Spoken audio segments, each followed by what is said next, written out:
السلام علیکم سامعین کرام۔ حضرت عمر فاروق رضی اللہ تعالی عنہ کے قبول اسلام کا واقعہ۔ وہ حضرت حمزہ رضی اللہ تعالی عنہ کے صرف 3 دن بعد مسلمان ہوئے تھے۔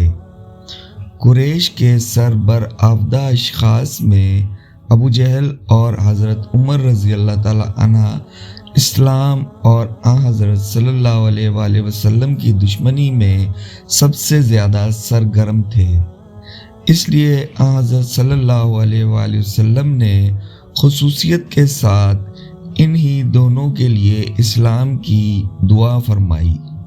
اے اللہ، اسلام کو ابی جہل یا عمر بن خطاب رضی اللہ تعالی عنہ سے معزز کر۔ اس طرح طبرانی نے حضرت ابن مسعود رضی اللہ تعالی عنہ سے اور حضرت انس رضی اللہ تعالی عنہ سے روایت کی ہے کہ نبی صلی اللہ علیہ وآلہ وسلم نے فرمایا، اے اللہ، عمر بن خطاب رضی اللہ تعالی عنہ اور ابو جہل بن ہشام میں سے جو شخص تیرے نزدیک زیادہ محبوب ہے، اس کے ذریعے سے اسلام کو قوت پہنچا، مگر یہ دولت تو قسام ازل نے حضرت عمر رضی اللہ تعالی عنہ کی قسمت میں لکھ دی تھی، ابو جہل کے حصے میں کیوں کر آتی۔ اس دعائے مستجاب کا اثر یہ ہوا کہ کچھ دنوں کے بعد اسلام کا یہ سب سے بڑا دشمن اس کا سب سے بڑا دوست اور سب سے بڑا جانثار بن گیا، یعنی حضرت عمر رضی اللہ تعالی عنہ کا دامن دولت ایمان سے بھر گیا۔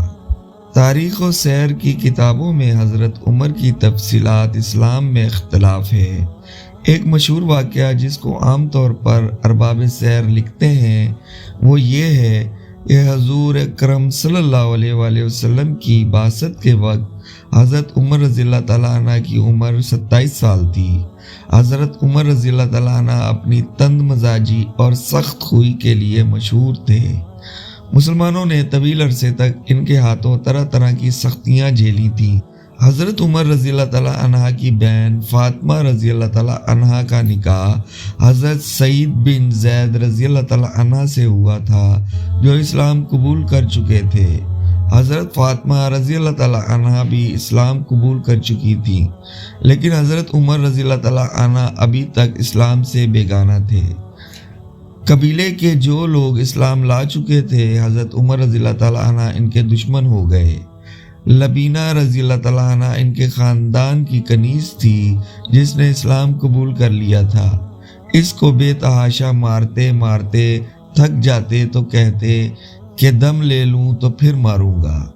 لبینہ رضی اللہ تعالیٰ عنہ کے علاوہ اور جس پر قابو چلتا اس کو خوب مارتے تھے، لیکن ایک شخص کو بھی وہ اسلام سے دل برداشتہ نہ کر سکے۔ آخر مجبور ہو کر نعوذ باللہ خود حضور صلی اللہ علیہ وآلہ وسلم کے قتل کا ارادہ کیا اور تلوار حمائل کر کے سیدھے حضور صلی اللہ علیہ وآلہ وسلم کے مکان کی طرف چلے۔ راستے میں بنی زہرہ کے نعیم بن عبداللہ النہام رضی اللہ تعالی عنہ سے ملاقات ہوئی۔ پوچھا کدھر کا ارادہ ہے؟ جواب دیا کہ محمد صلی اللہ علیہ وآلہ وسلم کا فیصلہ کرنے جاتا ہوں۔ انہوں نے کہا، محمد صلی اللہ علیہ وآلہ وسلم کو قتل کر کے بنو ہاشم اور بنو زہرہ سے کیسے بچ سکو گے؟ حضرت عمر رضی اللہ تعالیٰ عنہ نے کہا، معلوم ہوتا ہے کہ تم بھی اپنا پچھلا دین چھوڑ کر نئے دین پہ آ چکے ہو۔ نعیم بن عبداللہ رضی اللہ تعالیٰ عنہ نے کہا، عمر، ایک عجیب بات نہ بتاؤں؟ تمہاری بہن اور بہنوئی بھی تمہارا دین چھوڑ کر بے دین ہو چکے ہیں۔ پہلے اپنے گھر کی خبر لو۔ یہ سن کے غصے سے بے قابو ہو گئے اور سیدھے بہن بہنوئی کا رخ کیا۔ وہاں انہیں حضرت خباب بن ارت رضی اللہ تعالی عنہ سورہ طٰہٰ پر مشتمل ایک صحیفہ پڑھا رہے تھے، اور قرآن پڑھانے کے لیے وہاں آنا جانا حضرت خباب رضی اللہ تعالی عنہ کا معمول تھا۔ بات یہ تھی کہ جب کوئی محتاج شخص مسلمان ہوتا تو حضور صلی اللہ علیہ وآلہ وسلم اسے کسی آسودہ حال صحابی کے سپرد کر دیتے تاکہ اس کی ضروریات کی کفالت کرے۔ انمار کے غلام حضرت خباب بن ارت رضی اللہ تعالیٰ عنہ ایمان لائے تو انہیں حضرت سعید بن زید رضی اللہ تعالیٰ عنہ کے سپرد کیا گیا۔ یہ دونوں حضرت خباب بن ارت رضی اللہ تعالیٰ عنہ ہی سے قرآن سیکھ رہے تھے۔ جب حضرت خباب رضی اللہ تعالیٰ عنہ نے حضرت عمر رضی اللہ تعالیٰ عنہ کی آہٹ سنی تو گھر کے اندر چھپ گئے۔ ادھر حضرت عمر رضی اللہ تعالیٰ عنہ کی بہن فاطمہ رضی اللہ تعالیٰ عنہ نے صحیفہ چھپا دیا، لیکن حضرت عمر رضی اللہ تعالیٰ عنہ گھر کے قریب پہنچ کر حضرت خباب رضی اللہ تعالیٰ عنہ کی قرات سن چکے تھے۔ چنانچہ پوچھا، یہ کیسی دھیمی دھیمی آواز تھی جو تم لوگوں کے پاس میں نے سنی تھی؟ انہوں نے کہا، کچھ بھی نہیں، بس ہم آپس میں باتیں کر رہے تھے۔ حضرت عمر رضی اللہ تعالیٰ عنہ نے کہا، غالباً تم دونوں بے دین ہو چکے ہو۔ بہنوئی نے کہا، اچھا عمر، یہ بتاؤ اگر حق تمہارے دین کے بجائے کسی اور دین میں ہو تو؟ حضرت عمر رضی اللہ تعالیٰ عنہ کا اتنا سننا تھا کہ اپنے بہنوئی پر چڑھ بیٹھے اور انہیں بری طرح کچل دیا۔ ان کی بہن نے لپک کر انہیں اپنے شوہر سے الگ کیا تو بہن کو ایسا چانٹا مارا کہ چہرہ خون آلود ہو گیا۔ بہن نے جوش غضب میں آ کر کہا، عمر، اگر تیرے دین کے بجائے دوسرا ہی دین برحق ہو تو اشہد ان لا الہ الا اللہ واشہد ان محمد رسول اللہ، میں شہادت دیتی ہوں کہ اللہ کے سوا کوئی لائق عبادت نہیں، اور میں شہادت دیتی ہوں کہ محمد صلی اللہ علیہ وآلہ وسلم اللہ کے رسول ہیں۔ یہ سن کر حضرت عمر رضی اللہ تعالیٰ عنہ پر مایوسی کے بادل چھا گئے اور انہیں اپنی بہن کے چہرے پر خون دیکھ کر شرم و ندامت بھی محسوس ہوئی۔ کہنے لگے، اچھا، یہ کتاب جو تمہارے پاس ہے ذرا مجھے بھی پڑھنے کو دو۔ بہن نے کہا، تم ناپاک ہو، اس کتاب کو صرف پاک لوگ ہی چھو سکتے ہیں، اٹھو غسل کرو۔ حضرت عمر رضی اللہ تعالیٰ نے اٹھ کر غسل کیا، پھر کتاب لی اور پڑھی۔ کہنے لگے، یہ تو بڑے پاکیزہ نام ہیں۔ اس کے بعد سے ایک سورت قرأت کی۔ کہنے لگے، یہ تو بڑا عمدہ اور بڑا محترم کلام ہے، مجھے محمد صلی اللہ علیہ وآلہ وسلم کا پتہ بتاؤ۔ حضرت خباب رضی اللہ تعالیٰ عنہ حضرت عمر رضی اللہ تعالیٰ عنہ کے یہ فکرے سن کر اندر سے باہر آ گئے۔ کہنے لگے، عمر، خوش ہو جاؤ، مجھے امید ہے کہ رسول اللہ صلی اللہ علیہ وآلہ وسلم نے جمعرات کی رات تمہارے متعلق جو دعا کی تھی کہ اے اللہ، عمر بن خطاب یا ابو جہل بن ہشام کے ذریعے اسلام کو قوت پہنچا، یہ وہی ہے، اور اس وقت رسول اللہ صلی اللہ علیہ وآلہ وسلم کوہ صفا کے پاس حضرت ارقم کے مکان میں تشریف فرما ہے۔ یہ سن کر حضرت عمر رضی اللہ تعالیٰ عنہ نے اپنی تلوار حمائل کی اور اس گھر کے پاس آ کر دروازے پر دستک دی۔ ایک آدمی نے اٹھ کر دروازے کی دراز سے جھانکا تو دیکھا کہ عمر تلوار حمائل کیے موجود ہیں۔ لپک کر رسول اللہ صلی اللہ علیہ وآلہ وسلم کو اطلاع دی اور سارے لوگ سمٹ کر یکجا ہو گئے۔ حضرت حمزہ رضی اللہ تعالیٰ عنہ نے پوچھا، کیا بات ہے؟ لوگوں نے کہا، عمر ہے۔ حضرت حمزہ رضی اللہ تعالیٰ عنہ نے کہا، بس عمر ہے، دروازہ کھول دو، اگر وہ خیر کی نیت سے آیا ہے تو بہتر، اور اگر کوئی برا ارادہ لے کر آیا ہے تو اسی کی تلوار سے اس کا سر قلم کر دوں گا۔ ادھر رسول اللہ صلی اللہ علیہ وآلہ وسلم اندر تشریف فرما تھے، آپ پر وحی نازل ہو رہی تھی۔ وہی نازل ہو چکی تو حضرت عمر رضی اللہ تعالیٰ عنہ کے پاس تشریف لائے۔ بیٹھک میں ان سے ملاقات ہوئی۔ آپ صلی اللہ علیہ وآلہ وسلم نے ان کے کپڑے اور تلوار کا پرتلا سمیٹ کر پکڑا اور سختی سے جھٹکتے ہوئے فرمایا، عمر، کیا تم اس وقت تک باز نہیں آؤ گے جب تک اللہ تعالیٰ تم پر بھی ویسی ہی ذلت اور رسوائی اور عبرتناک سزا نازل نہ فرما دے جیسے ولید بن مغیرہ پر نازل ہو چکی ہے؟ حضور صلی اللہ علیہ وآلہ وسلم کی پرجلال آواز نے ان کو کپا دیا۔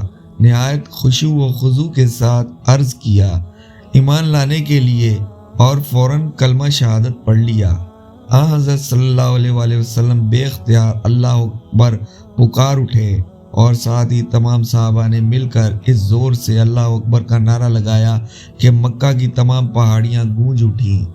یہی روایت تھوڑی سی تغیر کے ساتھ دارقطنی، ابو یعلا، حاکم اور بیہقی میں حضرت انس سے مروی ہے۔ ان روایت کے علاوہ مسند ابن حنبل میں ایک روایت خود حضرت عمر رضی اللہ تعالیٰ عنہ سے مروی ہے، جو گو ایک تابعی کی زبان سے مروی ہے، تاہم اس باب میں سب سے زیادہ محفوظ ہے۔ حضرت عمر رضی اللہ تعالیٰ عنہ فرماتے ہیں کہ ایک شب میں حضرت صلی اللہ علیہ وآلہ وسلم کو چھیڑنے نکلا۔ آپ صلی اللہ علیہ وآلہ وسلم بڑھ کر مسجد حرام میں داخل ہو گئے اور نماز شروع کر دی، جس میں آپ صلی اللہ علیہ وآلہ وسلم نے سورہ الحاق تلاوت فرمائی۔ میں کھڑا سنتا رہا اور قرآن کی نظم و اسلوب سے حیرت میں تھا۔ دل میں کہا، جیسا قریش کہا کرتے ہیں، خدا کی قسم یہ شاعر ہے۔